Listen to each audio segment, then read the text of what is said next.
Open Channel D. Welcome to Cocktails and Mystery Waverly Sources. I'm Eartha. I'm Logan. And I'm Hannah. For this episode of our podcast, we're going to be discussing two episodes, the Double Affair and the Project Stragus Affair. So to open up, the Double Affair is the 8th episode of the series. Project Stragus is the 9th. Double Affair is one of the season 1 episodes that features Napoleon much more heavily than Ilya.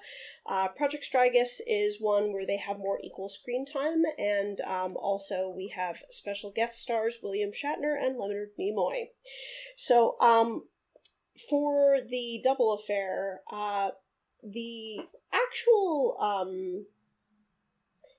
the sort of intended plot of this episode seems like it's going to be, really interesting, because, basically, Thrush decides that the best way to be able to undermine U.N.C.L.E.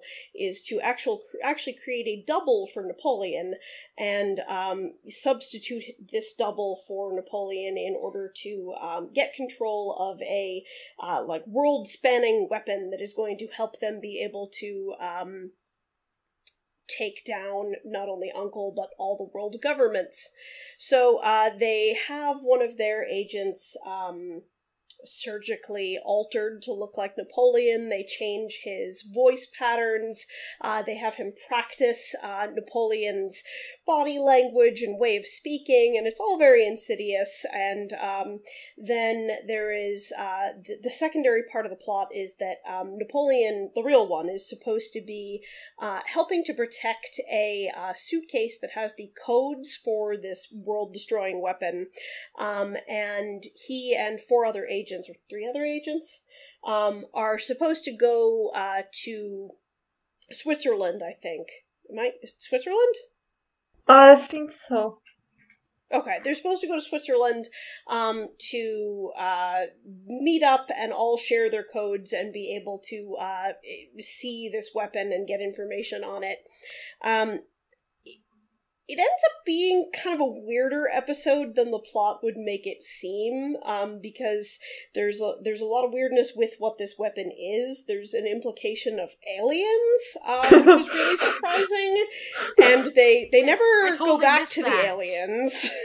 I totally missed that. I totally missed the alien implication. So when the lady scientist in Uncle CERN or whatever it is talking about the weapon, she says something like, the government has information about, possible, interstellar invaders, and this weapon will help protect us from them. And, I remember the first time I watched this episode being like, that's kind of surprising. But the second time watching the episode, I was like, wait. Aliens are never brought up again in this show. This is not a show about aliens. Wait, what? They just kind of casually drop the idea that the government knows there's aliens out there and they're developing a weapon against them, and then it's never brought up again. Maybe there was someone, because I'm sure there's been conspiracies about this for a long time, ever since so I'm sure. I wonder if there's someone who was working on it who was like, what if we put the alien conspiracy stuff into it for even though it has no bearing on the plot whatsoever. That's even more insidious than Napoleon's double. Well, and then there's also the fact that the weapon itself, it's never really explained, but it seems to basically be a big old container filled with evil light.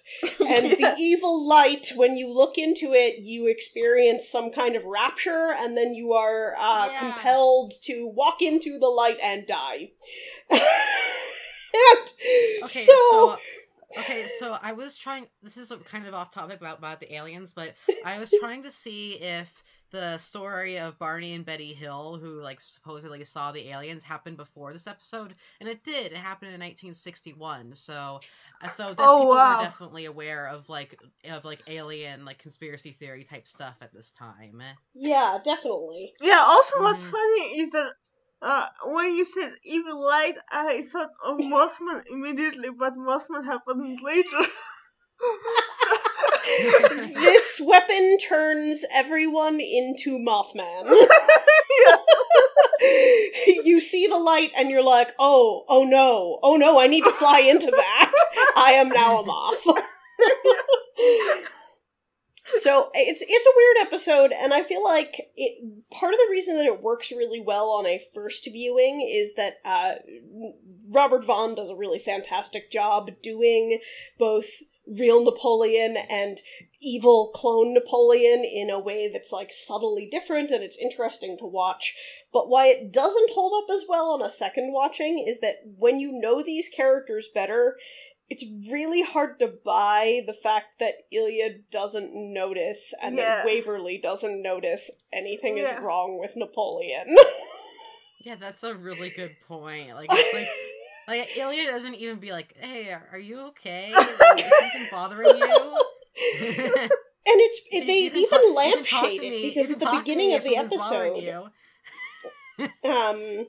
like at the beginning of the episode, they say something like, "Oh, Ilya Kuryakin knows him too well, so we have to keep him out of this." And then they don't keep Ilya out of it, and Ilya is just there, like, reading a newspaper while Napoleon is, like, wringing his hands and cackling evilly. And so it's like, when you're first watching the series, it's kind of fine, because, like, you don't know them very well, but, like, when you go back and watch it again from the beginning, it's like, wait, they've already been partners for like at least 6 months at this point, probably closer to a year, and they specifically said that Ilya like knows him well enough that he should notice this, so why doesn't he? Yeah. Because Uncle Agents are dumb. I maintain that Ilya was drunk this episode. It's a way like the explanation. At the same time, I mean, I gotta say that this episode was later released as a feature-length production, and actually it has some extra scenes that weren't shown on television, so if you watch the movie version, it makes a bit more sense, but at the same time, not really much more.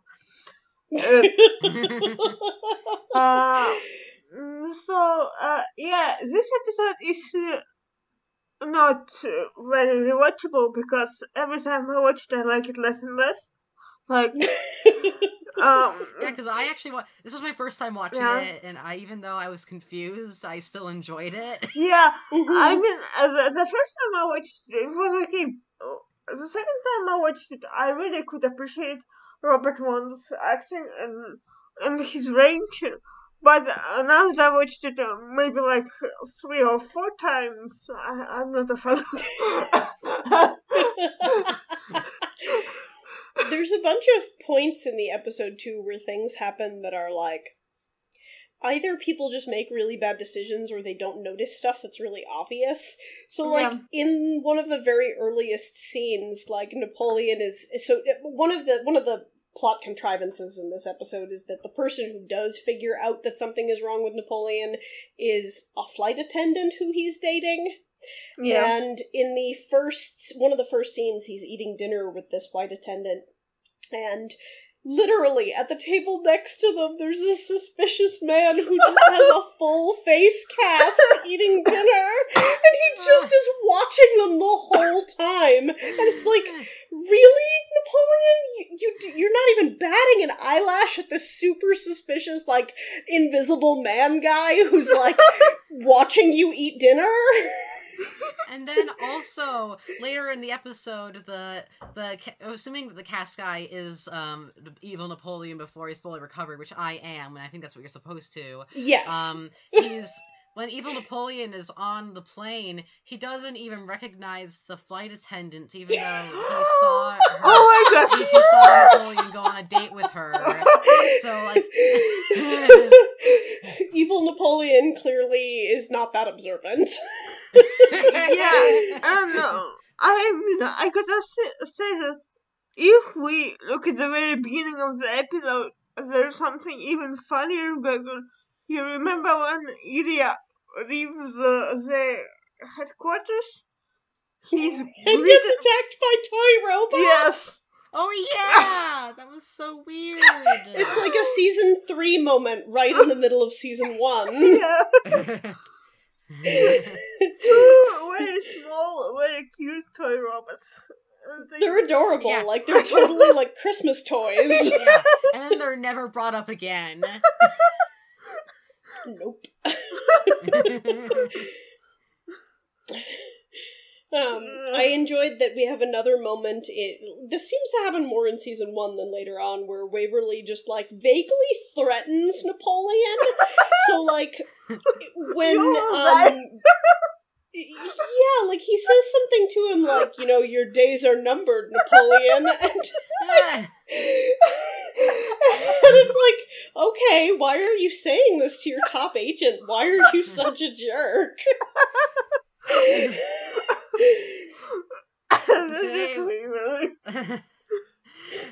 This episode we saw yet another one of Napoleon's suits get ruined and much more money therefore more money getting wasted by Uncle. Like when like the flight attendant sees Napoleon talk to another girl, she kind of like while the waiter brings out like this pasta, she kind of just like flings the pasta from the waiter's hands onto Napoleon's suit jacket. And it looks very crusty, and it's kind of gross, but... It's not the only time Napoleon gets pasta'd. There's another time later on in the series where someone throws pasta down Napoleon's front. Yeah, I think it was in season 4. Wait. Like, is that like down? Is that down the front of his shirt or like into his shirt? I'm not sure. Because if it's into his shirt, that's a lot different. I don't think so. I think it's like someone throws a plate at his front again. Yeah.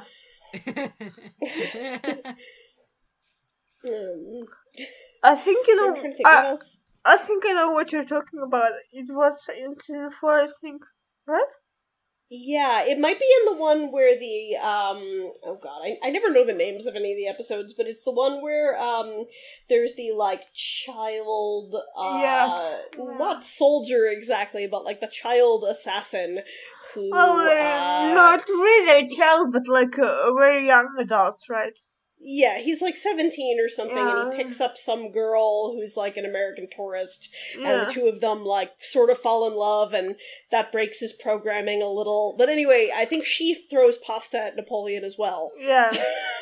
Because the episode is called The Testicular Affair, and yes, this guy told her to throw pasta at Napoleon, basically. Yeah. Spoilers. So also this episode like completely like lampshades the idea that Napoleon is going out with all these dangerous women and endangering his missions, because like literally he says something along the lines of like when he goes to strange women, he always gets hit by strange men. Yup. And then he says that he's trying to quit, but we know he won't.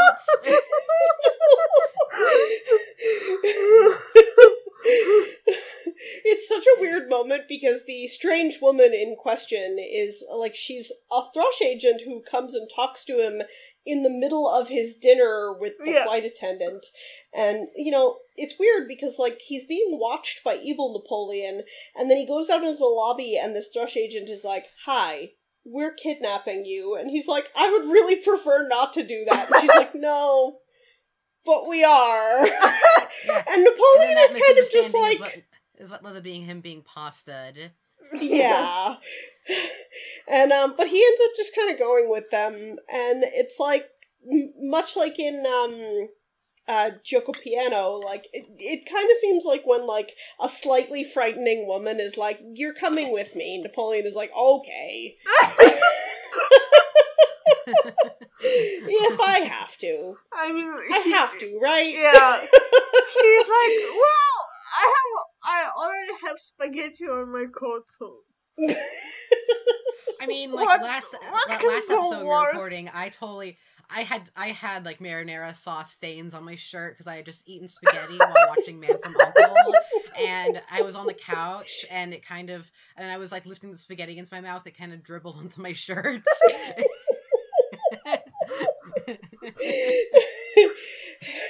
But did a strange woman come to tell you that you needed to come with her somewhere, and then you just were like, yeah, sure, that's fine? No. Okay, Definitely then not. you I would officially not do have that. better decision-making skills than Napoleon.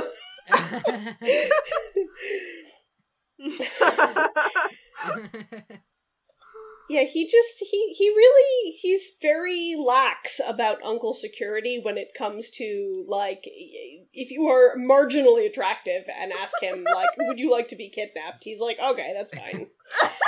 Speaking of Uncle's marginal security, this episode made me realize that, like, literally Channel D has zero security. Like, literally, like, when the real Napoleon gets, like, knocked out, like, the fake Napoleon just goes and picks up his spy phone. That's what I'm calling it now. I'm calling it a spy phone. And it just says Open Channel D and stuff. And I'm just like, so, literally, if someone could do, like, a voice impression of Napoleon Solo, they could just pick up his spy phone and be like Open Channel D and say anything. Like, you don't even need to have like a proper whole double. You just have someone who's good at voice impressions who just knows how to do an impression of Napoleon Solo. And like when Napoleon gets captured, just take Napoleon's like communicator and say Open Channel D and say something like to sabotage Uncle. Like, you could do that so easily. I really wonder what were radio-based security protocols like in the 60s. I mean, like, not even like just to like get onto Channel D, but I mean like to use the communicator to get onto it. It's like there's no like press the secret code and then it works or something. Well, I mean, it's going to be accessed quickly pretty often, so it makes a bit of sense. Yeah, I guess so. And also, as long as we're talking about this scene where Napoleon gets knocked out and then replaced with a double, I gotta say that in the movie version it was made a lot more explicit because there was literally like a shower scene in which it was very clearly implied that they had sex. Oh, is this the infamous shirtless Napoleon shower scene? Yes. Oh, I've seen images of this on Tumblr, but I haven't actually seen the movie version. So yeah, there's a weird bit of foreshadowing related to that even in the regular episode where the suspicious woman who kidnaps him, like, she kisses fake Napoleon near the end of the sequence, and one of the other Thrush agents is like, he's perfect, and she's like, not quite perfect after kissing him, and it's like, okay. And then like later on in the episode, that's partially how the flight attendant girlfriend, who I feel really bad not remembering her name, but Sandy. Sandy. But Yeah. it's interesting because she does the same thing at the end where she's like, oh, no, it is really you. I can tell because, like, you kiss like Napoleon. I was so glad at the end of the episode that Sandy got to realize that it was a fake Napoleon. I was so scared that it was just going to be like Sandy we're never going to get that resolution of Sandy, and she just would forever go on thinking that Napoleon just suddenly was like pretending she didn't exist and stuff, and that would have made me unreasonably sad. It's like Napoleon is a tomcat, but he's not a cad.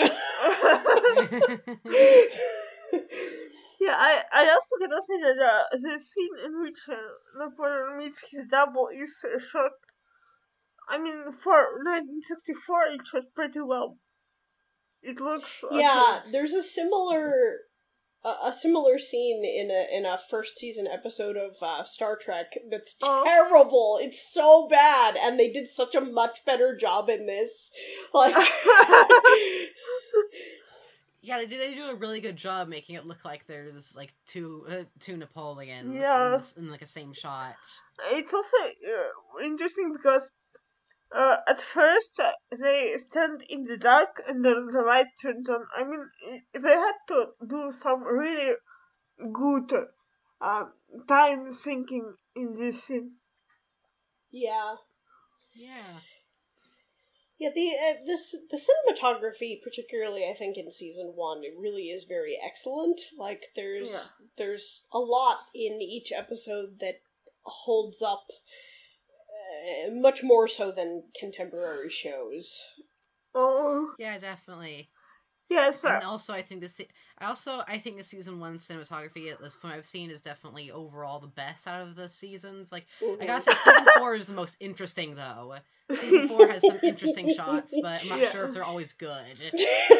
From what I've seen of season 4. Someone was watching a little too much French New Wave before they made season 4. Because it seems like they're just being weird for the sake of being weird and not to make any sort of specific points with the cinematography. I mean, yeah, with that. Season 1 is better, but season 4 is like, I mean, it can be watched as if it was shot in the 70s, I think. If you really try. Yeah. And it feels more like, well, as I don't remember if you said this in a previous episode, but the idea that it kind of feels like season 1 is the 50s and season 4 is the 70s. It's like, even though it all takes place within 4 years in the 60s. Mm-hmm. Yeah, but Man from U.N.C.L.E. feels like that, though, and it's really interesting. Yeah. I mean, many people had this experience, so when they watch the show for too long, they just forget that it happens in the 60s. I mean, I for one had it because sometimes when I get into watching the show too much, I'm just like, oh, it's happening in modern times. I don't know how it works, but it works. It's kind of timeless in some aspects because, for example, they have their communicators that are basically like mobile phones, and you just forget that it happens in the 60s.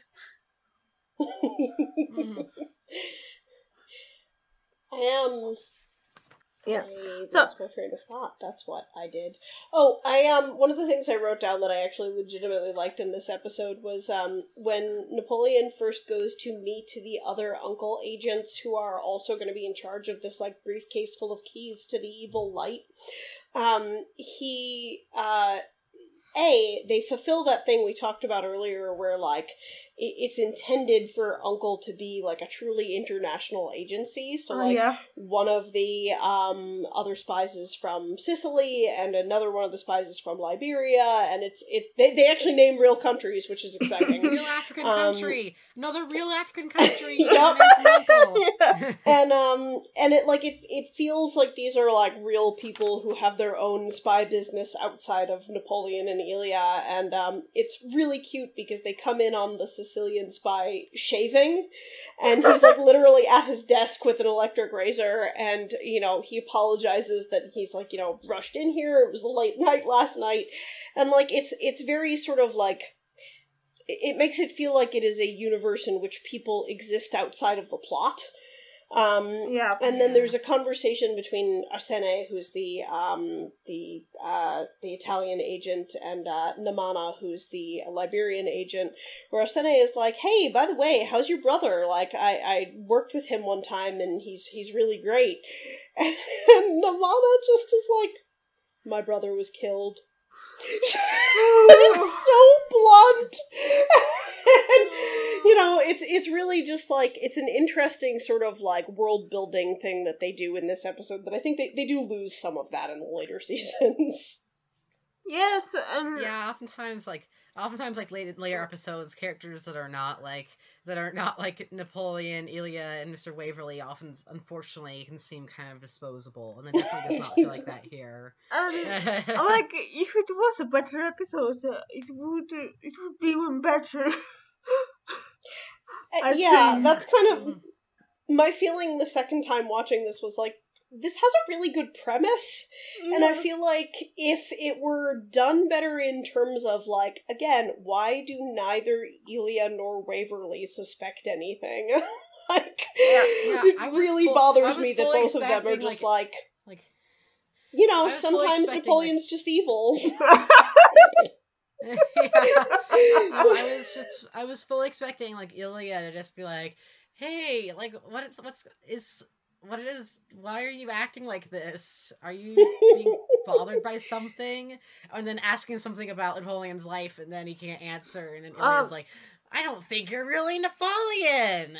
Okay, yeah, so... and it just doesn't happen. There's one point I need to make, is that if you watch the movies, especially based on seasons 1 and 2, they are a lot lower on the subtext than the show itself. It's really interesting because it makes me think that they sort of understood what subtext was, and they tried to tone it down for the movies that were released internationally and could be rewatched. I mean, if you go to the movies every day to watch the same movie, you can see stuff, right? And like, in this episode, it feels like they deliberately threw some stuff away, I would say, because I mean the premise says that Ilya could recognize that Napoleon is behaving in a weird way, but he doesn't. At the same time, if you watch it, Ilya makes very concerned faces at Napoleon all the time, and he doesn't say anything. It's so weird. It's weird. It's really weird. Yes. But that's a really interesting thought, that it might be, there may actually be legitimately a, like, we are toning down the homoerotic subtext here because people are going to see this in theaters. Yeah. Yeah, so they couldn't have, like, Ilya seem, like, overly, like, concerned for Napoleon. Yeah. Because it might be, like, interpreted in a gay way, and they don't want people getting those thoughts when they can watch it over and over again in the theater. Because if it's just once on TV, then maybe they won't think about it too much. You might not notice. Yeah. Couldn't rewind or get reruns. Yep. And now we have all the reruns we want. Yeah, that's really interesting. I also wonder, with film, I do wonder also just in terms of, like, the strictness of censorship versus television. Like, on the one hand, like, you could get away with a lot less in TV in terms of specific content, like language and violence, but on the other hand, I do feel like sometimes the TV censors of this era were a little lax when it came to, like, innuendo. Like, it's like, there's a lot of 60s television, again, you know, going back to Star Trek, like, where people say things that are just like, oh, did they just say that out loud? That was kind of surprising. Yeah. And it's like the censors were specifically looking for things like boobs, blood. Like, and it's like, if those things didn't happen, then they were like, whatever, I wasn't actually listening to the dialogue. Yeah. In addition, like, back then, TV was a lot less, like, segmented into different demographics than it is now. Like, pretty much every TV show just kind of was watched by everyone. Yeah. So having, like, a bit of innuendo could make, like, the adults in the room be amused while children are oblivious. Yeah. I thought about it as well recently because, I mean, as I said in one of the previous episodes, they do violate the Hays Code quite a few times in the show, but at the same time, they don't show blood. Like, I mean, it's interesting because in the movies you could do the opposite. Like, you couldn't violate the code. I mean, in the early 60s, but at the same time you could show blood and be more violent about it. It's a funny thing. It was like two ends of a spectrum, I would say, something like that. Yeah, there was definitely different standards for. I mean, it's still true today. There's different standards for what you can show in movies versus on TV, but Yeah. it's interesting thinking about that. I mean, even now, you can see a lot more gay characters in TV shows than in the movies, but at the same time, TV generally isn't as gory as movies can get, and it's interesting, yeah. Yeah, I would agree with that. Though that is changing with streaming services, so they don't have to Yeah. cooperate with like broadcast regulations and stuff, so they can have a lot more. But like if you stuff. look at the more racy television of our days, it's still less like LGBT inclusive, I would say, maybe. I mean, all the shows are made for macho men. I won't name names, but I think you know what I'm talking about.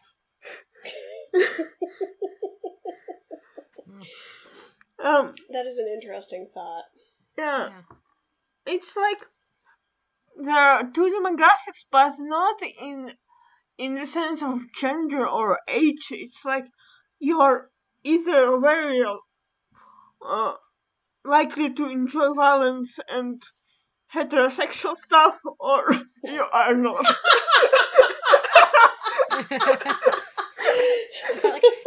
When I'm thinking about violence and heterosexual stuff, my brain just went to the Michael Bay Transformer movie. Because those movies are both violent and violently heterosexual. Oh, the old 18 to 30 heterosexual male demographic. Yeah, it's interesting because like thinking again about what you said, Logan, with TV being less segmented, like there's you can find so many like eBay listings and pictures of like toys from Man from U.N.C.L.E. where it'd be like for small children and like like I saw like a Man from U.N.C.L.E. finger puppet toy. It's terrifying. There's I've seen that picture as well. It's quite scary. Apparently, it was really rare. Like it sold for like I can't remember how much it sold for, but it sold for a decent chunk of change at an auction. I have a magnet on my fridge that is it's like a picture of a Man from U.N.C.L.E. lunchbox from the time period. And it's like, I really love the idea of, like little Billy going to school in 2nd grade with this Man from U.N.C.L.E. lunchbox with matching thermos. The picture on the lunchbox is also really bizarre because, like, Napoleon is punching out a scuba diver and Ilya's just kind of, like, smiling blandly in the background with a gun in his hand. I'm like, what is happening here?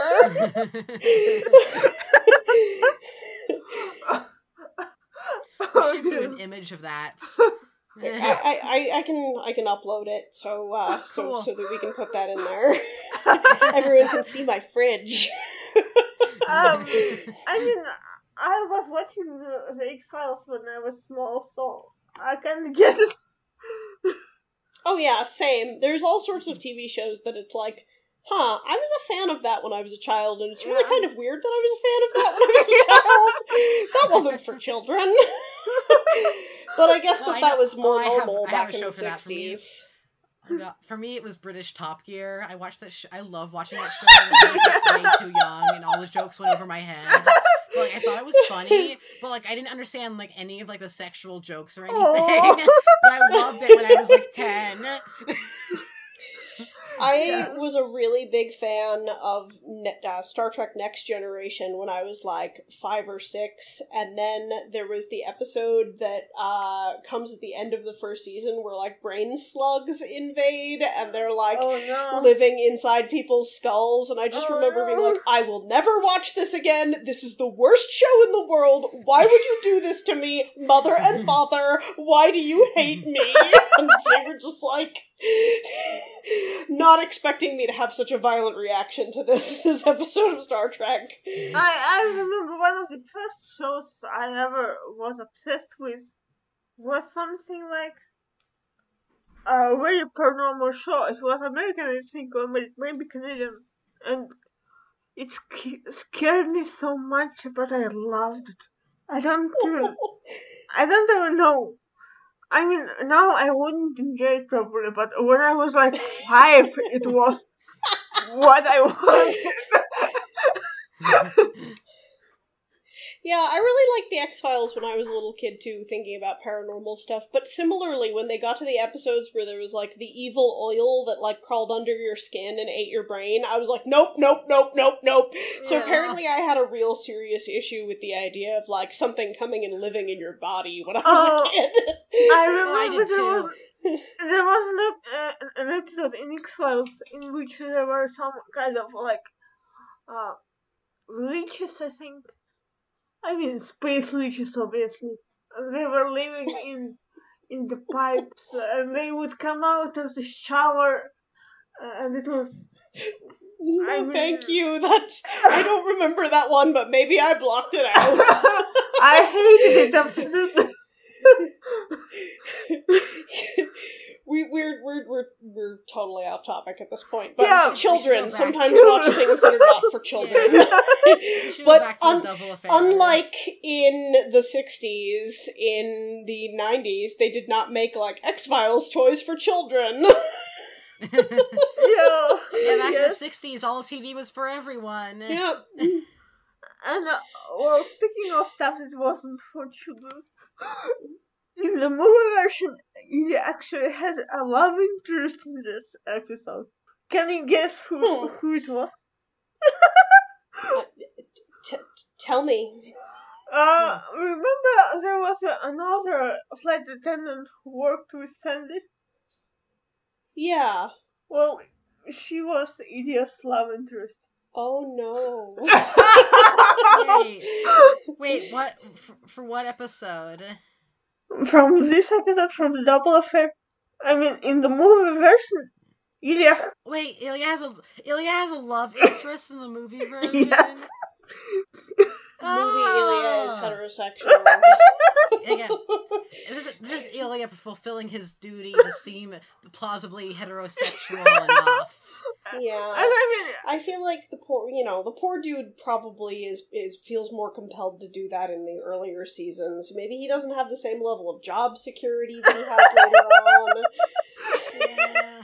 and I mean, you got to like admit that it was a very badly inserted love interest because it was cut from the episode completely, and you just don't notice it never happened. Yeah, I've never experienced an Ilya love interest that other than Napoleon. That I never experienced a female Ilya love interest that really felt genuine. Like I haven't experienced that yet. Yeah. Does it ever happen? He has great chemistry with the veterinarian from the Bow Wow affair, but that's also a man. Also, I was just looking up some of the actors who were in this episode, and I clicked on the IMDb page for Bill Gunn, who played Namana, and oh my goodness is the picture that is on IMDb for him not safe for work. Like, man, I'm gonna look it up now. I'm gonna send it to you right now. Okay. Oh, you're just gonna put it in the chat? There you go. It's right there for you to look at. Anyway, if you're interested in 1960s actors not wearing a lot of clothing, there you go. Look up Bill Gunn on IMDb. Okay. Wow. What a picture to put in your portfolio. Oh, no. Yeah, I really want to know who decided that should be like the header image for this guy. Oh, God. Well, should we talk about Stragass? No, yeah, but first We should talk about Stragass. Actually, yeah. there's one more thing. No, There's one more thing I want to talk about the double affair. Yeah, go on. I bet someone has written fan fiction of evil Napoleon / Napoleon. Oh my god. Someone's done it.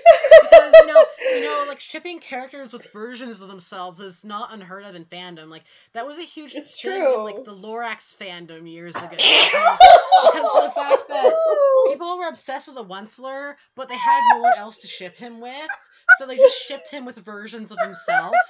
And so, like, in this Man from U.N.C.L.E episode, I can, like, totally see, like, people doing that, because it's canonical. There's a canonical justification for it. There's a meme that went around for a while a couple years ago that was like an alignment chart, like, good, evil, neutral, lawful, chaotic, except that it was like whether or not you would sleep with your clone. I think Napoleon would. Oh my god. I'm sure someone has written that, but I feel like much more likely is probably evil Napoleon Ilya, which would be very angsty. Oh yeah, because like. Okay, guys, Ilya asks questions like evil Napoleon about like if he's feeling all right and stuff, and then it's revealed he's evil Napoleon. But then like Ilya is strangely drawn to him, and then he's like, super angsty. But we even know that the evil Napoleon doesn't kiss as well as the real Napoleon. Maybe he just wasn't into Sandy. Nor into Serena. There was also one more interesting thing about this episode. Is that remember when they were supposed to stay in this like skiing lodge? There were four of them, right? Napoleon, Ilya, Romana, and the Italian guy. What was his name? I don't remember. Arsene. Yeah, and they were supposed to stay in 2 rooms, and Ilya was supposed to stay with Romana. I mean, it's really unusual because usually Napoleon and Ilya share rooms like it's nothing. I guess they're really trying to hammer in the no homo. Yeah. Well, it's interesting because I feel like maybe that's a little bit of a concession to the idea that Ilya would definitely know whether or not it was really Napoleon. Like, I feel like if they're sharing a room, then like he would be like, I don't know, he's just acting real weird, man. Whereas, like, if Napoleon is like, me and my new Italian buddy are gonna go hang out, and Ilya gets to sit around with the guy who bluntly talks about his dead brother, like... I mean, if I can share my bad comments about this episode, I think that maybe they quarreled or something like that. I mean, that's the maybe that's how Thrush got him out of the way. Like they said at the beginning of the episode that they needed to figure out a way to keep Ilya out of it. Yeah. And then, he's in the episode anyway, so it seems like they failed at that, but maybe they actually just did something to make Ilya mad at Napoleon. Yeah, and that's why he doesn't speak to him. We are giving all of you so many fanfiction prompts to write. Yeah. Also, in the movies there was an extra scene because they had to make it like really sexy and hot, in which Serena and Napoleon were in a sauna. And later, I don't remember why, but Ilya was also in there. And he actually figured out that Napoleon wasn't the real Napoleon. So, in the movie version, he actually knew that he wasn't himself. But in the episode, he just doesn't know anything, and at the end of the episode, he runs to save Napoleon, but he doesn't really do anything because Serena actually kills the fake Napoleon before he could do anything. It's interesting because it doesn't make a lot of sense, but at the same time, it's something extra. Yeah, that's very interesting. I gotta say, It's like- at the end of the episode, like, okay, sorry. No, you first. I was gonna go into a new subject. That's fine. Okay, cool.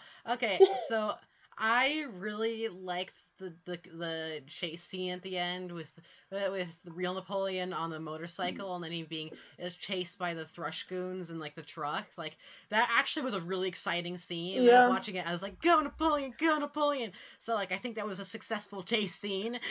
Yeah, I would agree with that. Yeah, it was pretty well shot. Yeah, I liked it too. Yeah.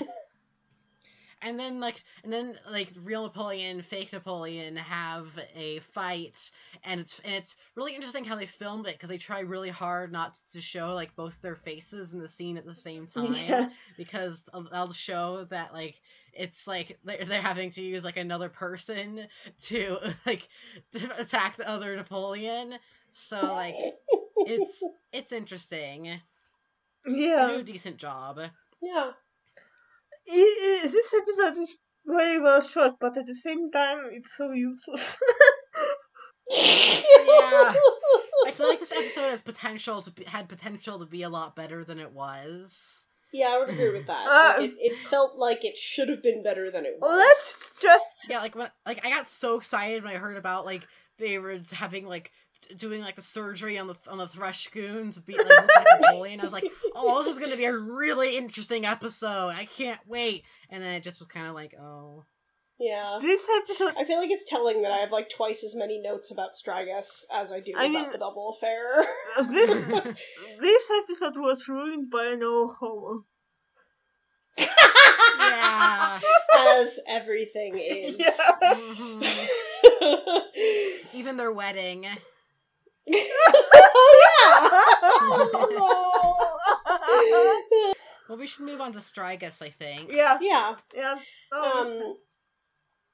So, the Stragus affair, I really liked this episode, and I liked it the first time through, and I think I actually liked it even more the second time through. Yeah. But the basic plot of the Stragus affair is that, essentially, Napoleon and Nelia are asked to try to discredit this diplomat who's from a Balkan state in a way that is going to make it so that he cannot perform a coup. So Waverly vaguely implies that they should kill him, and then when they kind of, like, point out that that seems a little out of character for Uncle, he's like, not kill, just make it so that there's no way he can go through with his plan. So they decide that the best way to do this is basically to, like, make it seem like he's an idiot. And so they come up with this fictional project, Project Stragus, that is supposedly a weapon that the American government is researching and developing. And they decide to use a local exterminator as their innocent for this episode and have him basically pose as a fake exterminator who is actually a scientist who is investigating Project Stragus. And so then they hook up this exterminator and this Balkan diplomat so that the Balkan diplomat is, like, planning on paying him for his plans for Project Stragus, and all along, like, the whole sort of, the crux of this is that there is no Stragus. Stragus doesn't exist. And so we have Napoleon kind of playing the side with the exterminator, and then at the same time, Ilya dresses up as an undercover operative from the diplomat's home country, and he looks like Vladimir Lenin. No. Really? I was thinking Trotsky. Yeah. No, maybe I am thinking Trotsky. Yeah, you're right. He looks like Trotsky more than Lenin. He's got too much hair for Lenin. Yeah, Lenin was just like, Yeah, and he also has the glasses and stuff. Yeah. It's a delightful costume, which is to say, there's no way it would ever trick anyone. And the other thing that's sort of notable about this episode, other than the fairly twisty plot, is that the local exterminator is played by William Shatner, and that the Balkan diplomat has an advisor who is played by Leonard Nimoy. And so it's like less than a year before the first season of Star Trek aired, so they would very soon be working together on that, but this is the first time they're on screen together. So I have lots of things to say, but why don't you guys... Yeah, so I gotta say something at the very beginning, that this diplomat that they are supposed to describe, his name is Laszlo Kurasov in this episode, and he is clearly a caricature of Nikita Khrushchev. It's really funny because Nikita Khrushchev, he had a famous instant in which he banged on the podium with his shoe when he got angry, and Laszlo does this in the very first scene. So it's funny because, I mean, we know that Ilya is Russian, and he has to interact with this character who is a caricature of a Russian.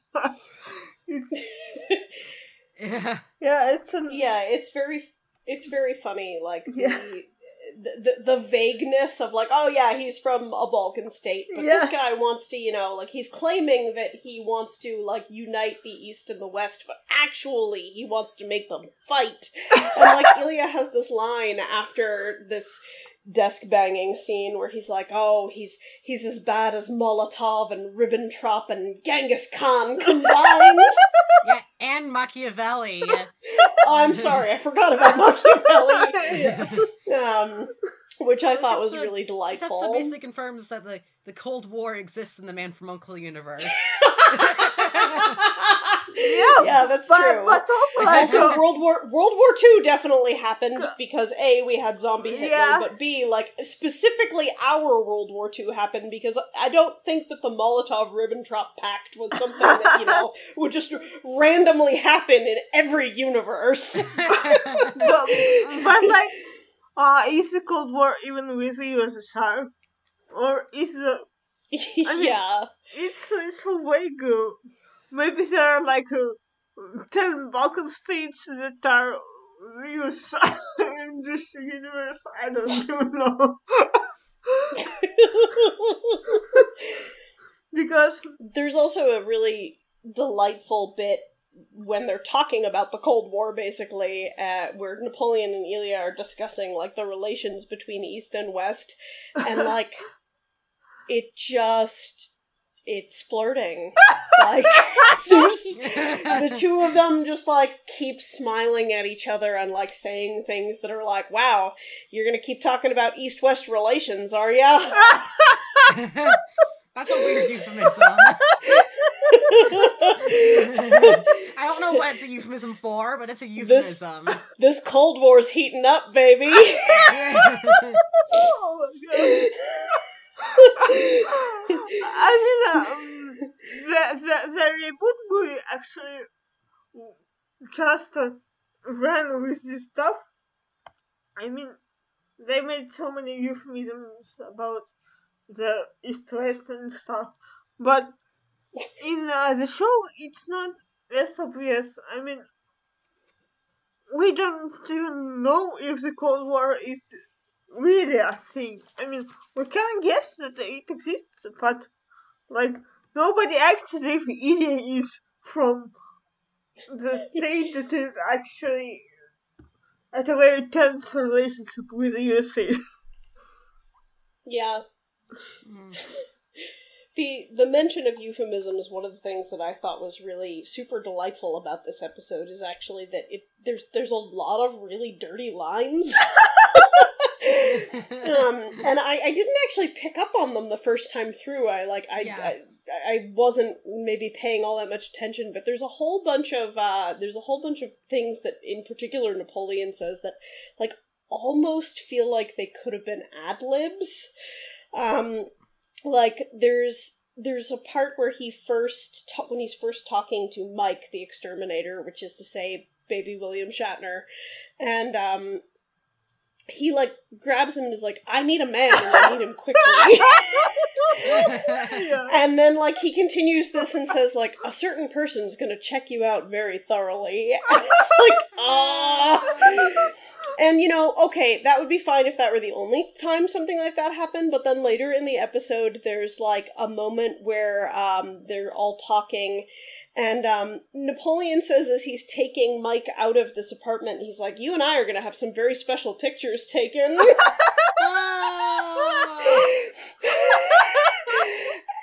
And then, like, near the end of the episode, there's a moment where, like, Mike and his wife are, like, kind of cuddling on the couch, and, like, Napoleon and Elio were outside the room, and Napoleon comes in and says, I'll watch from up close now. Oh, no. And it's like, Napoleon, you're a creep!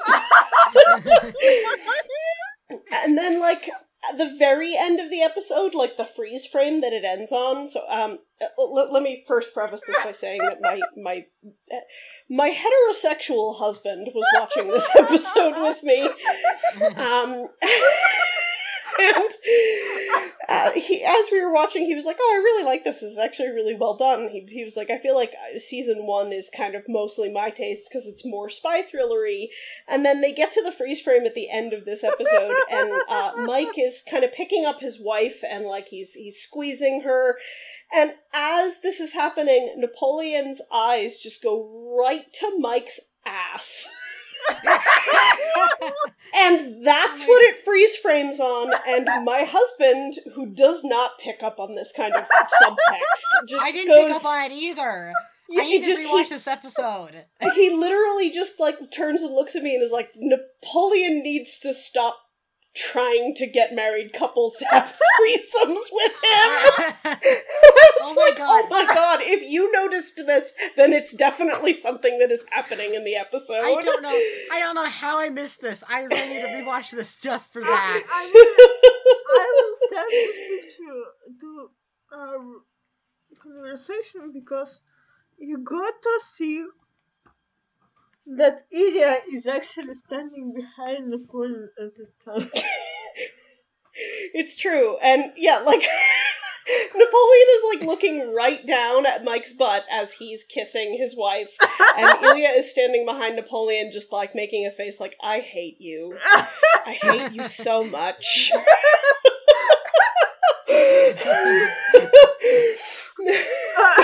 It's delightful. It's a very weird freeze frame because it's totally like Napoleon is just he wants to look at other people kiss. Yeah, exactly. Napoleon is just really enjoying these two people touch each other, which is why he wanted to, quote, watch from up close now. He's like, no, don't mind me. I'm just gonna sit on the love seat across from you and watch you kiss. It's cool. Oh my god. Okay.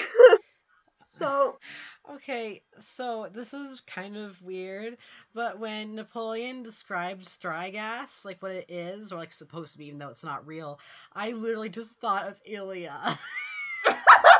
Let me explain. So he says, it's an invisible substance manufactured underground with an impenetrable security complex.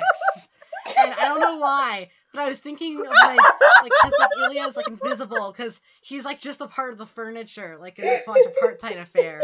And then like he has an impenetrable security complex because he won't express his true feelings about his love for Napoleon. And then it's manufactured underground because, as we know, people in Russia, they're just plucked out of the ground with radishes.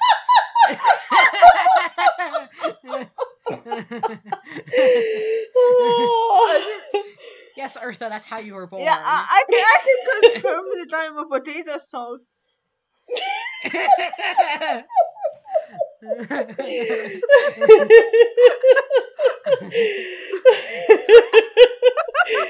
This is extremely important information about the history of what an Ilya is. Yeah, like literally, I just watched this and I just thought of Ilya. It's not. I don't think it's supposed to be him at all, but my brain just was like, "Oh, that's Ilya." That's really cute.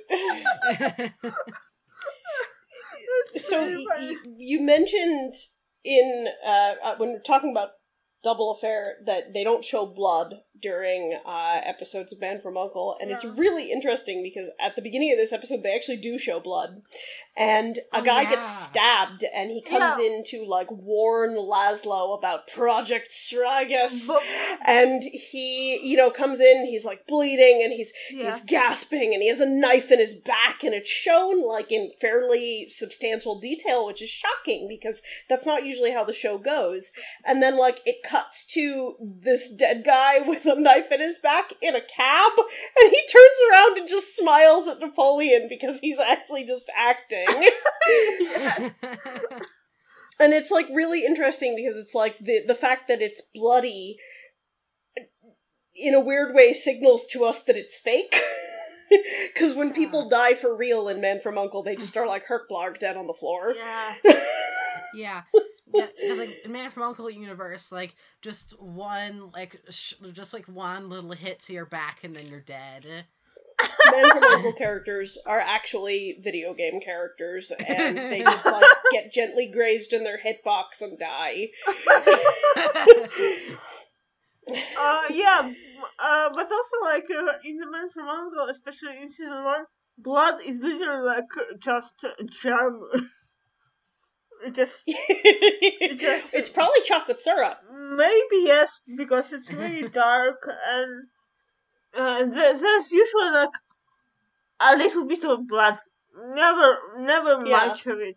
Yeah, the transition from black and white to color was like a huge problem throughout the TV and movie industry because literally chocolate syrup was the most commonly used thing for blood, and they were like, how do we do this without chocolate syrup? And so, like, if you watch a lot of early color films, like, if there's ever blood, it's really, really fake looking. They had not yet, like, figured out how to make it look realistic. It's never occurred to me, because, like, I've, like, taken, like, fake blood for granted, because, you know, when I was in middle school, we actually, for our schools, like vaguely Halloween-themed events, but couldn't actually be themed to be Halloween because public school, we had a haunted house, and we actually did use fake blood and everything, and now I'm just thinking, like, yeah, like, I've never really thought about the history of fake blood before, but I guess before they had that, then, like, you would have to use other things. This is interesting. It's part of why Psycho was filmed in black and white, even though color film was available during that time period. I mean, we have already mentioned today the episode from season 4 that's called The Test Tube Killer Affair. And for me, it was a very shocking episode because they actually showed a woman bleeding, and the blood was on her legs. I mean, it was very not like all the other episodes of the Man from U.N.C.L.E in color. Yeah, it's true. Yeah. A lot of the season 4 episodes are just like, oh wow, this is really upsetting. And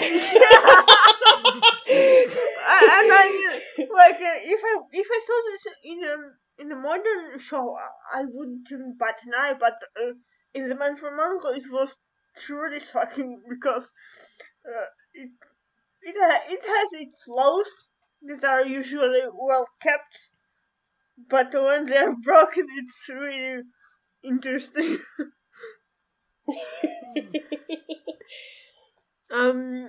So let's talk about Vladek, maybe. So Mike, the exterminator, is William Shatner, and Vladek, who is Kurosav's aide, I guess, is the character who's played by Leonard Nimoy. And he has a very bad accent.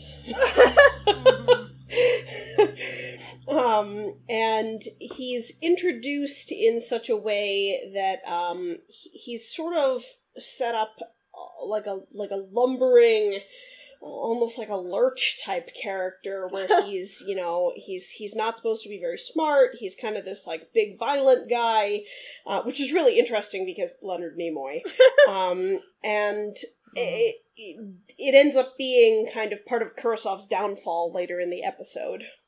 Yeah.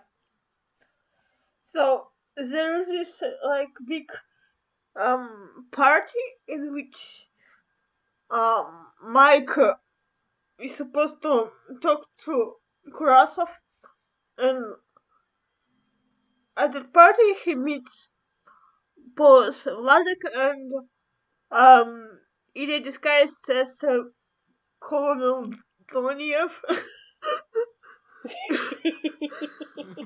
And Ilya in an extremely obvious wig and mustache. Yeah.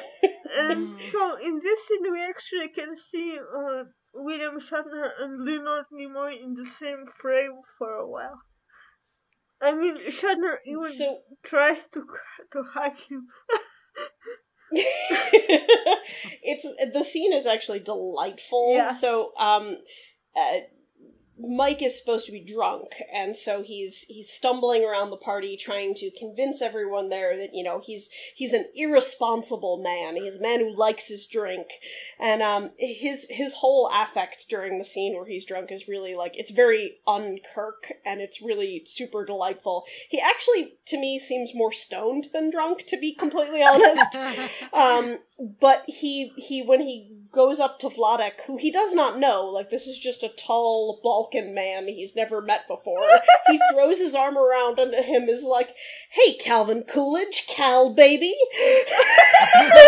So weird. I don't know why he calls him Calvin Coolidge. And he like offers him a sip of his drink. It's really... It's like, you know, it makes you feel like this is actually one of those Star Trek episodes where, like, Kirk and Spock have to pretend that they're not, you know, starship people and are, like, trying to fit in with some, like, back in time kind of thing. Yeah. So I googled Calvin Coolidge, and I really don't know why he would call Vladek that. Because he was... Am I being like a... maybe he was like a tall guy. I don't even know. I just looked up Calvin Coolidge to see if maybe I was, like, forgetting what he looked like, and he does not look anything like Leonard Nimoy. No, he doesn't. Yeah, it's so funny. Doesn't he... I'm trying to remember what he looks like, because he's not, like, the most memorable U.S. president. Sorry, Calvin Coolidge. No, he's really not. He looks like a man. That's what he looks like. I'm gonna send you a picture of Calvin Coolidge. Wait, I just sent you Bill Gunn again! That was not what I meant to do. Hold on. Why did it not copy and paste Calvin Coolidge? Maybe I secretly just am... I think I'm imagining Truman. Bill Gunn, I don't know. Oh, my computer's doing something really scary. What's happening? Oh god, what's happening? I guess I can't send you a picture of Calvin Coolidge. Okay, sorry. Google him. I will do it, and in the meantime, what else can you say? I am... There's some good Ilya stuff that happens in this episode too.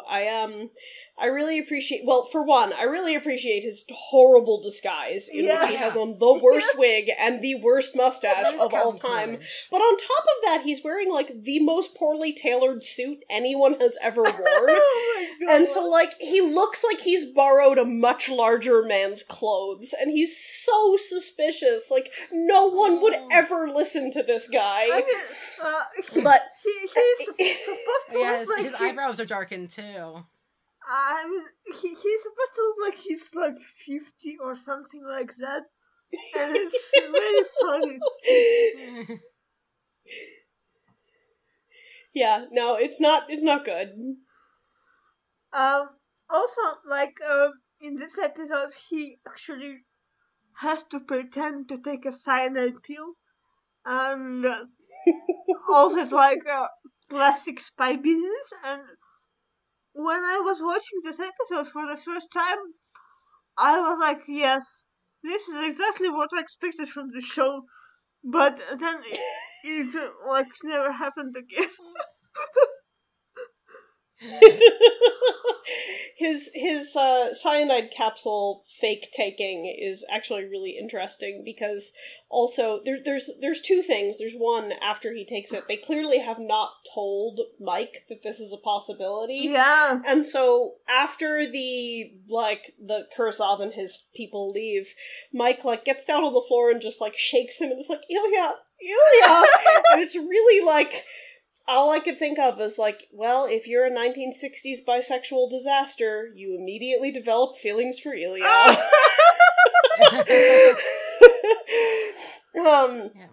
But also then, Mike and Napoleon and Ilya all hang around in Kurosawa's apartment for a while afterwards, trying to figure out what to do to salvage this operation. And it's just, a delightfully, domestic scene where they're, chatting over drinks in some other guy's apartment.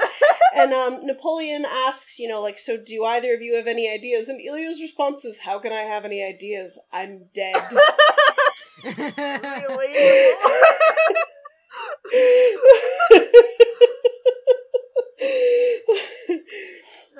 I appreciate that moment, and I also really appreciate the moment where Ilya just crawls around on Mike's floor, moving his files around.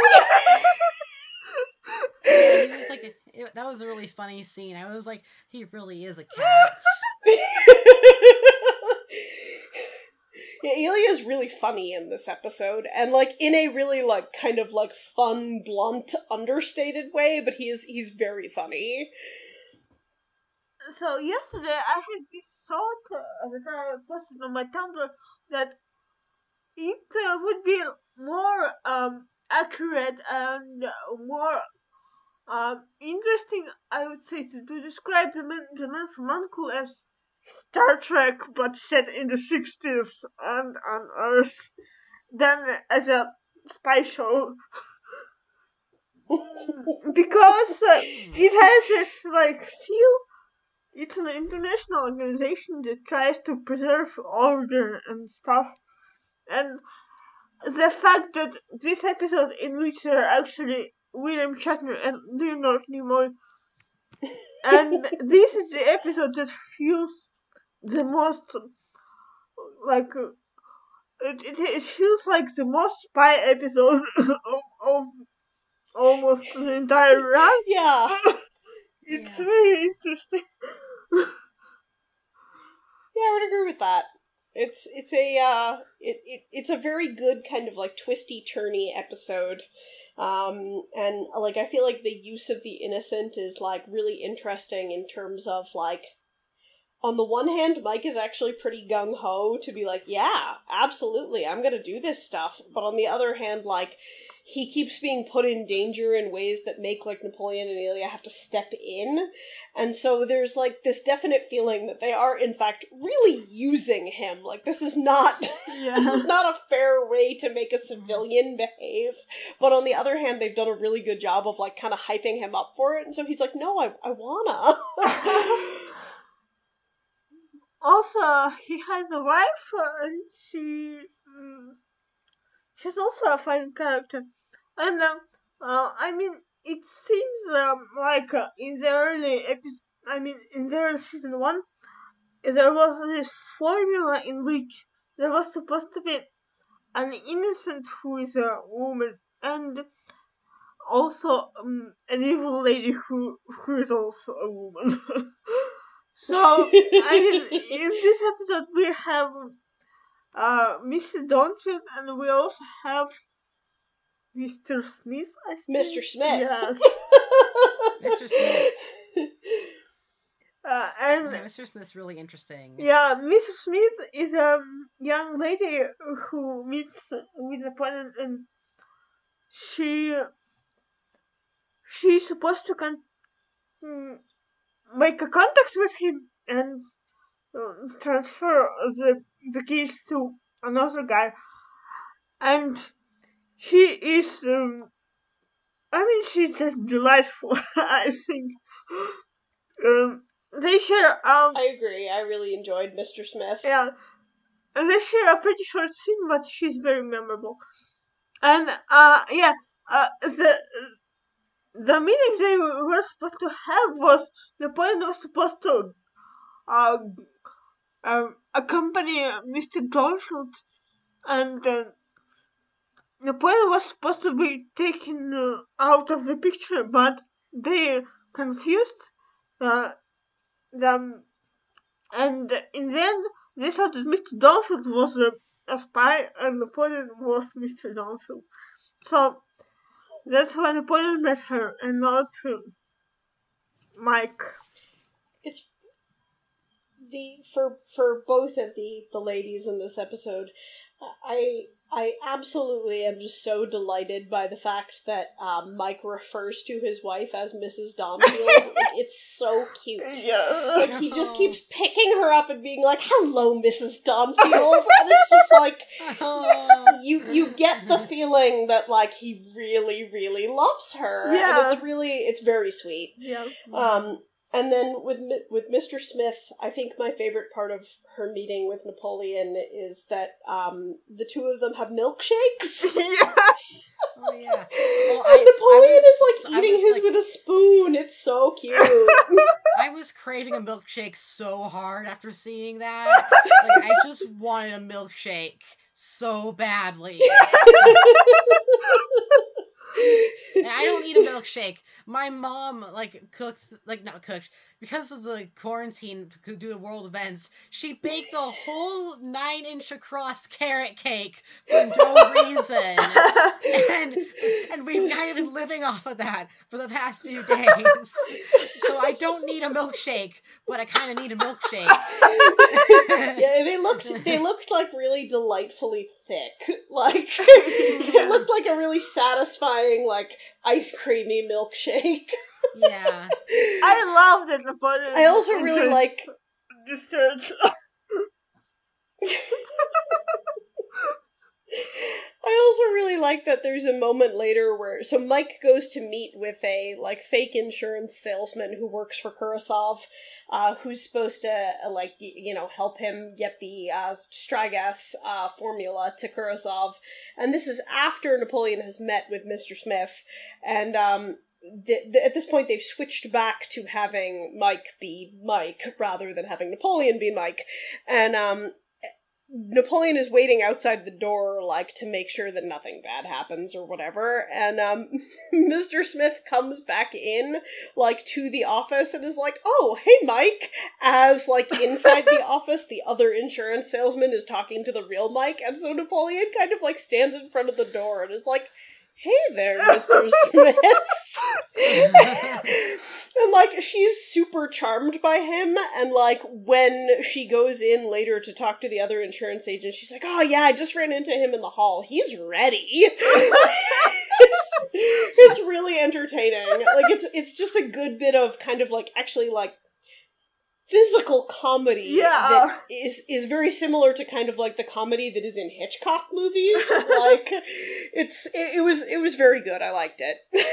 Yeah, it's a very well written episode, I would say, because so many characters and they're all very different and fun to watch.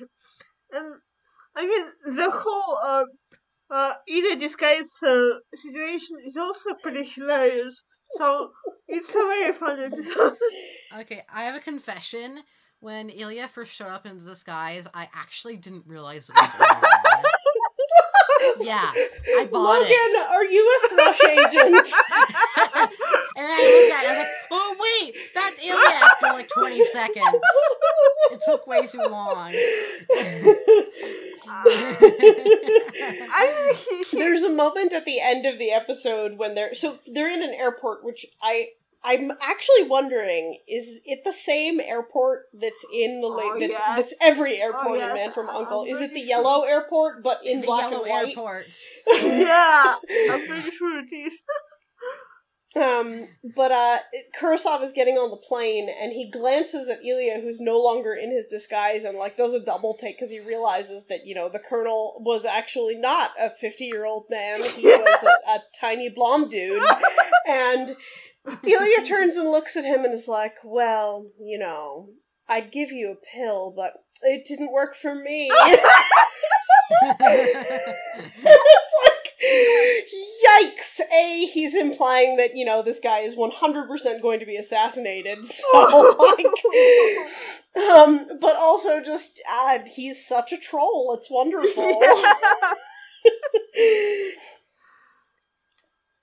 There's another part in this episode where Waverly actually is involved in an interrogation scene, which I thought was really interesting. Yeah. They bring in the insurance salesman, the one who talked to Napoleon, the one that talked to actual Mike, not the one that talked to Napoleon, so not Mr. Smith. And they are interrogating him, and both Napoleon and Waverly keep implying that, like, if this guy doesn't tell the truth, like, Ilya's gonna beat the crap out of him, which is hilarious, because it's like the tiniest man in the room is gonna do it. I mean, it also happened right after the scene in which Ilya pretended to take a cyanide pill, but then actually appeared to be alive. I mean, yup. This insurance salesman saw both things, and so he was kind of shaken, I would say. Yeah, he's like, a dead guy's gonna beat me up. Yeah. But what's interesting to me about this scene is that I feel like this might be the only time we see Waverly out of his jacket. Oh, maybe it is. Oh, yeah. Like, he's just in his, like, button-down shirt, and I feel like Waverly is usually, like, very, like, he's dressed up all the time because he's the boss. And, like, he rolls up his sleeves here and he, like, lights this guy's cigarette. And it's very, like, casual for him. It's really interesting. Yeah. Oh, yeah, doesn't the cigarette have, like, truth drugs in it? Yes. Wait, no, it doesn't have truth drugs in it. They claim it has truth drugs in it. Yeah. And then he tells the truth. And then there's this totally bizarre, uncharacteristic moment where Napoleon takes one of the cigarettes and he actually lights it and, like, takes a puff on it, which Napoleon never smokes. So it's an interesting scene, but he just, like, does it specifically to be like, ha ha ha, no, there's not truth drugs in it. Ha ha, we're just jerks. Napoleon actually smoked one more time in season 1, but it's mostly when it's convenient for the plot, because I think Robert One actually did smoke, and David McCallum didn't. I mean, didn't everyone back then? Yeah, but David McCallum smoked? David McCallum didn't smoke, I think. Yeah, that's actually what my mom... Okay, this is kind of bad, I'm so sorry, but my mom saw pictures of David McCallum and Robert Vaughn at that time, and she was like, I think Robert Vaughn smoked and David McCallum didn't. Oh. And I was like, how do you know that? And she was like, the way they've aged. And I'm just like, Mom! No! But also, like, Norman Felton, the producer of the show, he knew that the show would be popular among kids, and he really didn't want to promote smoking.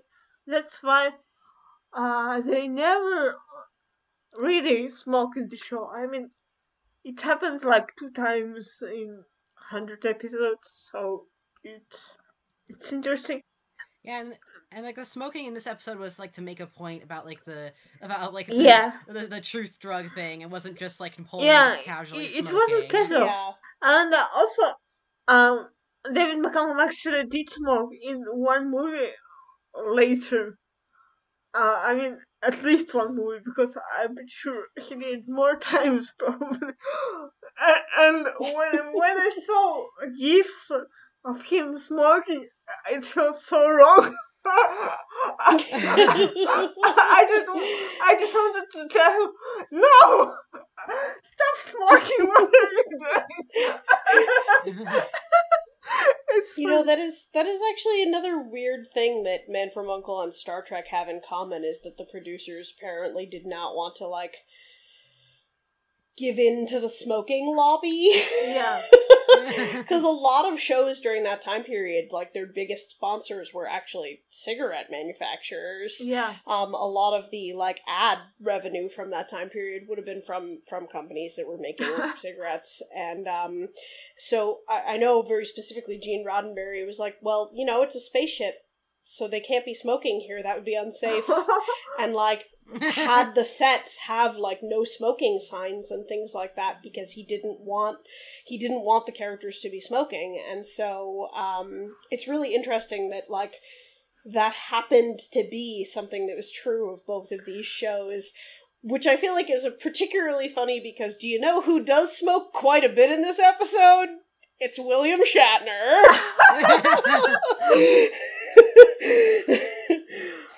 Yeah, so I guess it's one more point for the normal person. She's not a very ship.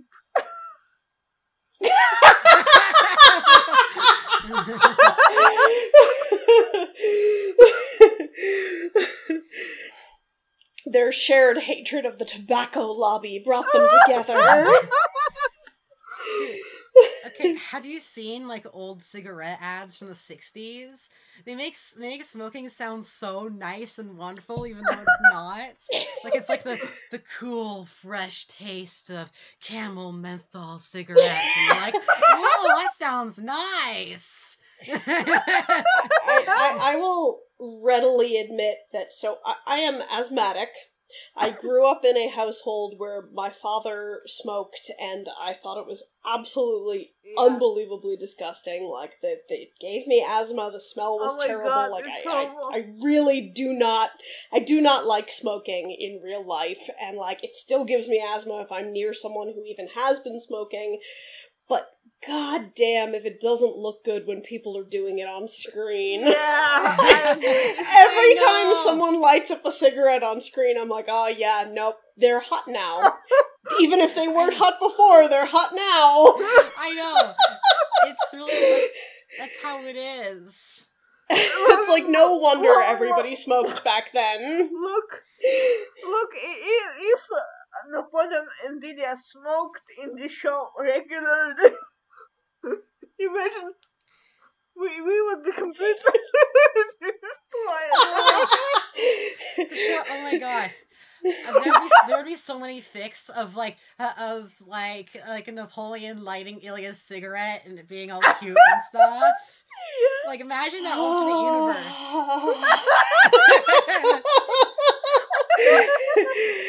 And, you know, there's so much that can be done with, you know, the sharing of a cigarette, or, like, how you choose to light it. You know, do you light it with the tip of your own? Do you bring their face real close to your lighter? Like, how are you gonna do this to best show that, you know, it's time for some homoerotic tension? Like, it's like one of those things that always, like, kills me in, like, old cowboy movies and stuff. It's like, oh, when the cowboys share a smoke, I'm done. They also do that in old, like, war movies sometimes, too. Yeah. Like, the soldiers share a cigarette, and I'm like, oh! Or in novels, too. Like, actually, it's also... in season 2, they were supposed to meet some guy, and, Ilya was supposed to be having a cigarette in his mouth, and Napoleon just took an unlit cigarette from his own mouth and gave it to Ilya. But Ilya didn't take it. Do you remember it happening? He's just scared of germs. Yeah, I got the feeling as well. I will say also it's a really great thing for, like, writing fic or drawing, like, comics, because it gives you something to do with people's hands. Yeah. Like, it's so much easier to, like, draw a sequence of dialogue, like, with two, like, particularly if it's, like, a sequence of dialogue where, like, two people are just talking and no action is happening. Like, you automatically have something for them to be doing if there's smoking going on. But at least we can have a very cute trope of, like, Napoleon giving up smoking because Ilya doesn't like it. Yeah, I really like that idea that Napoleon is, like, trying to quit during season 1. Yeah. I think that's also why their communicators shift from being cigarette packets to pens. Yeah, it's interesting. Waverly's like, oh, fine, if you don't want to be tempted anymore. Technology. Waverly hates technology. Waverly is just like, you're making me spend money again. Yeah.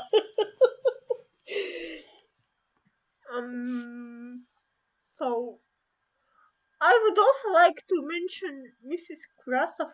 She was actually played by an actress who was born in Estonia.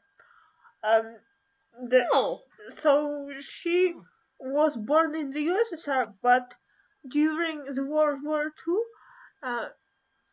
her and her family were escaping the Nazis, and they ended up in Europe, and that's how they moved to the USA.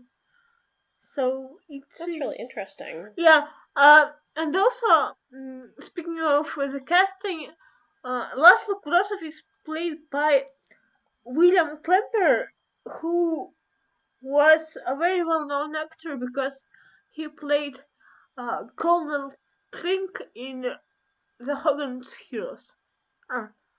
That explains why he looked so familiar to me. And the Hogan's Heroes was, like, one of those shows that I was, like, kind of subjected to as a child.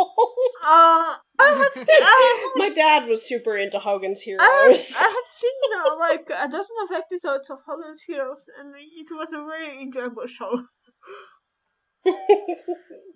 That's one I might have to go back and reassess, because my memories of it are mostly of, like, I put it in the same category as, like, 1 Adam 12 Dragnet. What was I going to say? There's a weird recurring theme in this episode of I'm not sure that it's noted directly, but milk. We have the milkshakes. Yeah. Oh yeah, and then like the poison like baby formula. Yeah. William Shatner is squirted in the face with milk, and he then collapses. No, it's Napoleon. Wait, actually. No, they want to hit Napoleon with it, but they don't. It's Napoleon who then takes the tape out of the baby carriage and then turns it off, and then he says he just had to be burnt. But I also noted that there's after the scene where Mike is like stumbling around the party drunk, when he goes back to his house, his wife hands him like a huge glass of milk. Aww. I'm like, is that what you want when you're like super drunk? Because that seems like it's gonna make you feel really bad. Like, the idea of trying to sober someone up with a glass of milk is so gross. Actually, I think milk plus eggs plus tomatoes. I mean, I'm not sure, but I know that it was a mixture that some people use for hangovers. So I don't even know. Maybe it does work. I think you're just biased against normal milk because you drink that pea milk. Let me explain, lest anyone think that I'm into water sports. So For many years, my husband was allergic to dairy, and so I got used to drinking milk substitutes. My husband was allergic to dairy and nuts, so I got used to drinking weird milk substitutes. And we recently have been turned onto milk made from split peas, which never goes bad, basically, which is great when you don't drink a lot of milk. Yeah, pea milk. That's one of those things that I say to my students to gross them out sometimes. Like, they'll be like, what are you getting out of your fridge? And I'm like, pea milk? And they're like,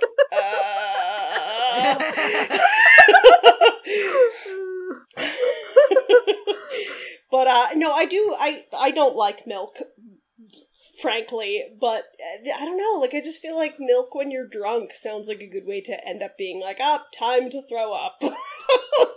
Actually, I think it's pretty okay because, like, when I had hangovers, I would eat my normal cereal with milk, and it does make you feel better. My lack of experience with both dairy and alcohol maybe has turned me against this idea.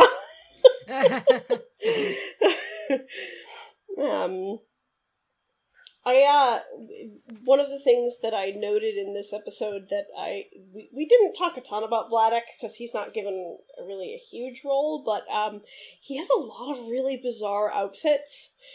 He has this coat that looks like it's like made of the inside upholstery of a couch, and then like really, later. The really huge coat that's like all like it's enormous. Yeah, it's huge. Okay, it's really thick. It's gotta be so hot inside there and underneath like the studio lights and stuff. Okay, guys, it's normal Russian clothes. Okay, it's normal Russian clothes. It's normal Russian. Leonard Nimoy is in a normal Russian jacket, is what I'm hearing. Yes. Well, then later he also, so they go to, or the insurance agent, after he's tortured / made to confess, he's sent back to Kurasov, to relay a message to him that's going to end up getting him to fall for their new version of the plan.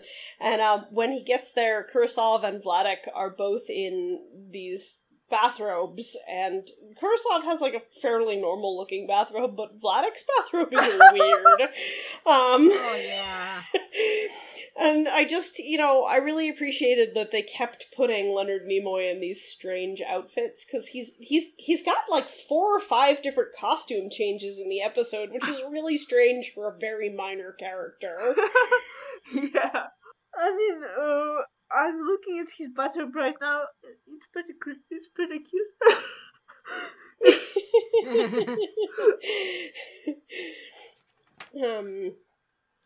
I had one more thing about Ilya's bad wig and mustache combination. When he comes in it's pretty early in the episode, when he comes into, I think, Mike's apartment to meet back up with Mike and his wife and Napoleon, he peels off the wig and the mustache, and he's facing the camera, and Napoleon is facing Ilya, and he just spends like a good solid 45 seconds staring at the back of Ilya's neck. And, like, there's 2 ways you can read this. 1, Napoleon has never seen a disguise before. 2, Napoleon's brain has turned off and he is spending the entire time going, oh, wow, wow. What if I just, like, touch the back of his neck? Oh god. Like everyone who experiences like attraction has had those thoughts before. Look, yeah. I actually had water in my mouth, and it was just now I had water in my mouth and I nearly died.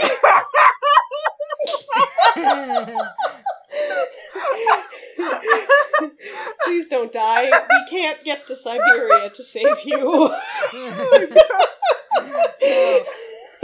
I mean, like, I actually looked it up, and, like, from where I am to where you are, it's, like, I have to, like, go on, like, 3 different flights, and now, like, the flights are all shut down now, so, like, it's gonna be even harder.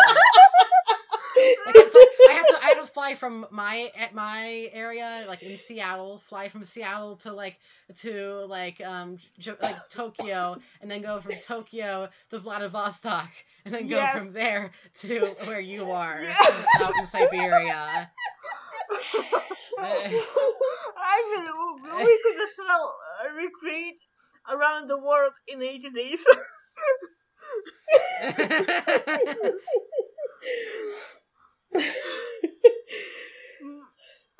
But yeah, I really appreciated that moment. It was definitely a, like, Napoleon is hardcore thirsting moment. Yeah, so, there is quite a lot of difference between this episode and the previous one, and it's also very funny that this is probably one of the most watched episodes of The Man from U.N.C.L.E. because obviously fans of Star Trek watch it for Leonard Nimoy and William Shatner, and I don't even know what they can think about this show after watching this episode, because, as I said, it feels more spy than the rest of the show, and at the same time, Napoleon and Enya don't really interact a lot, but when they do, it's funny. And I mean, what kind of ideas could a person get from watching only this episode and nothing else? I don't even know. Yeah, that's a good question. Yeah, what if, like, someone is not aware of the mood whiplash that occurs between every season? Because I think that's the issue with my dad, because I think he's only ever seen, like, season 3 episodes. Yeah, because, like, I think it's just a dumb, cheesy show, and I'm like, I think you've only seen, like, the worst season 3 episodes. Yeah. That's very interesting. Like, I even for season 1, this episode is more of a spy thriller than many other episodes. So, it's a good episode, but I don't think that you should start watching the show with it. Yeah. There's an energy in this one that's not quite the same as the energy of the rest of the series. Yeah. Like, it's just, I don't know how to describe it, but you're right.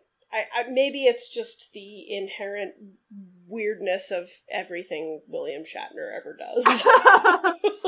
Oh yeah, or yeah, and like at least he didn't do the full on Shatner thing he sometimes does.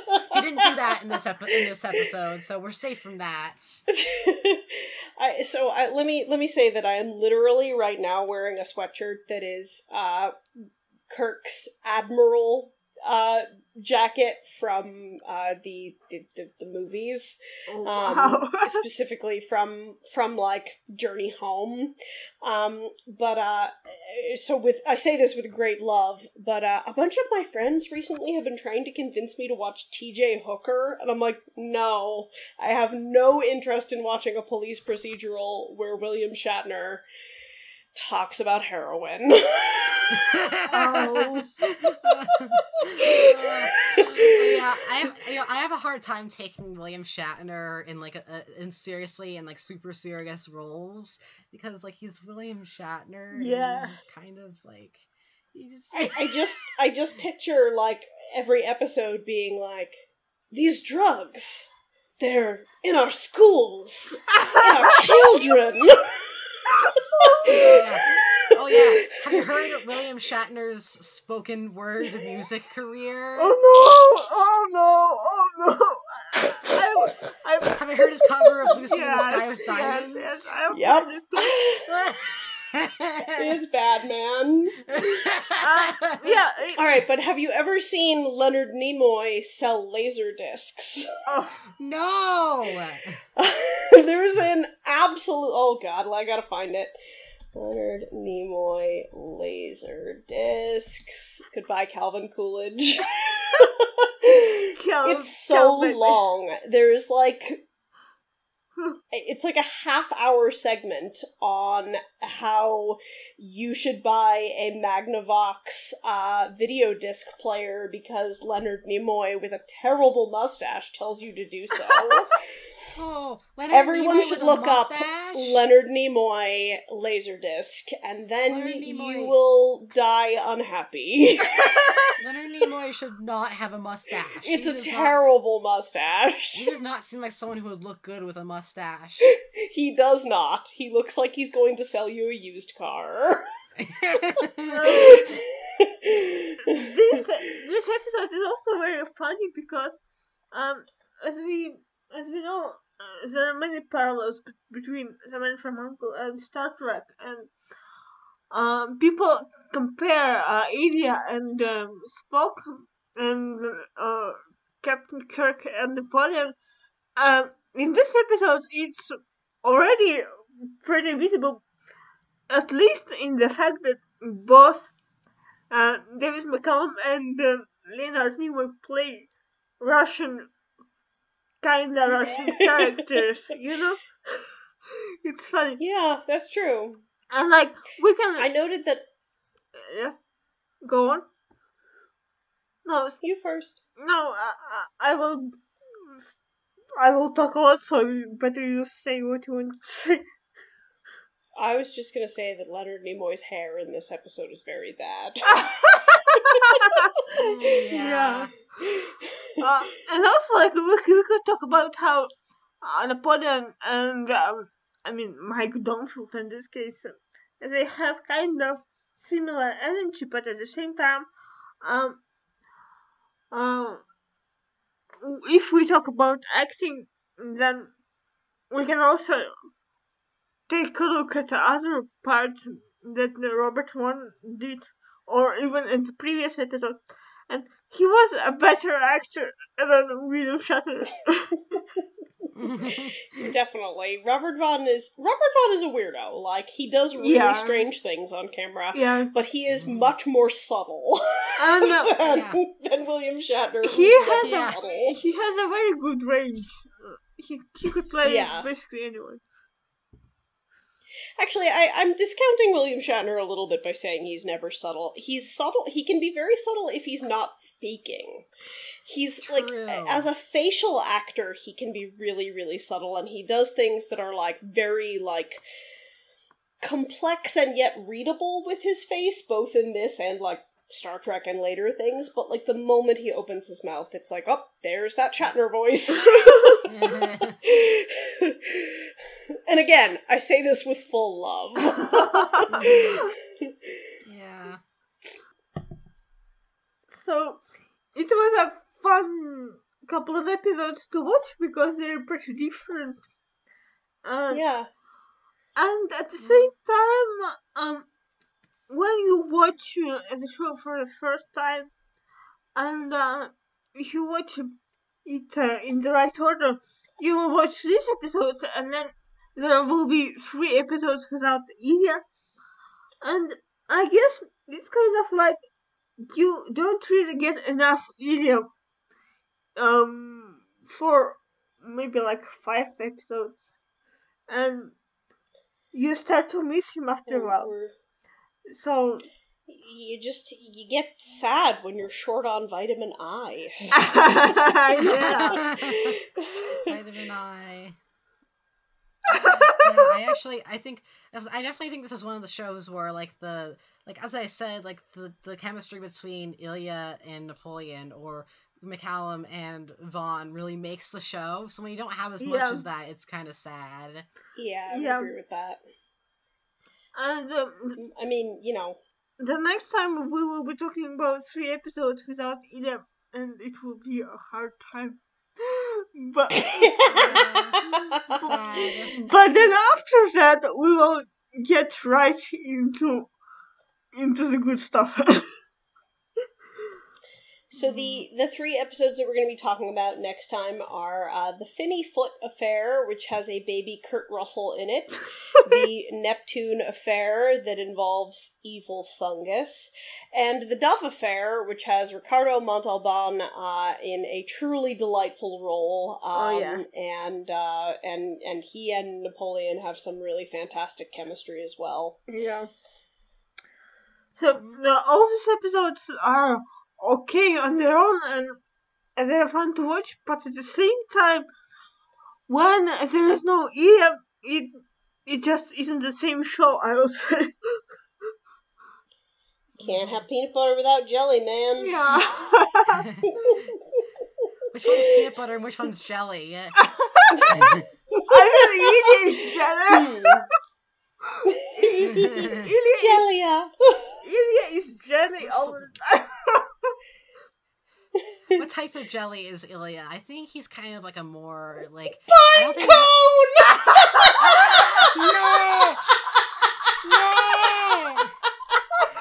Okay, if you don't know about this, Urza was bringing up Russian pinecone jelly in the chat, and we were just all, like, horrified that pinecone jelly is a thing, but also fascinated, and I want to try pinecone jelly at least once in my life.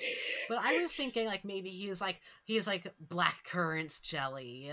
Oh, I was thinking about, like, something like blueberries, yeah. Blueberries. Not as fancy as black currants, just blueberries. Yeah. Rhubarb.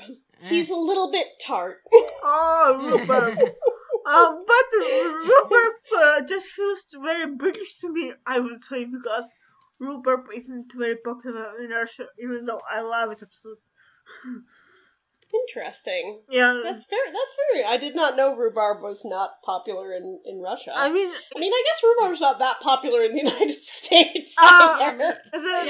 When rhubarb is a thing, it's like usually baked in as like an ingredient in like pies and stuff. It's not really like a jelly type thing. It's like I have like, yeah. It's funny because it grows here, and my mom even grows it, and I love when she makes jam out of it.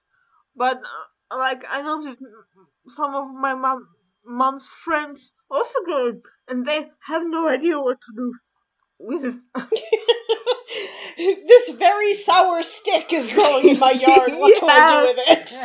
Yeah, it's funny. Well, on that note, everyone go bake a rhubarb pie. Contemplate what kind of jelly Ilya is. And I hope that you have enjoyed this episode where we've discussed the excitement of multiple Napoleons and Star Trek crossovers, and I hope you'll join us next week. Me too. So bye. Goodbye. Bye. Signing off.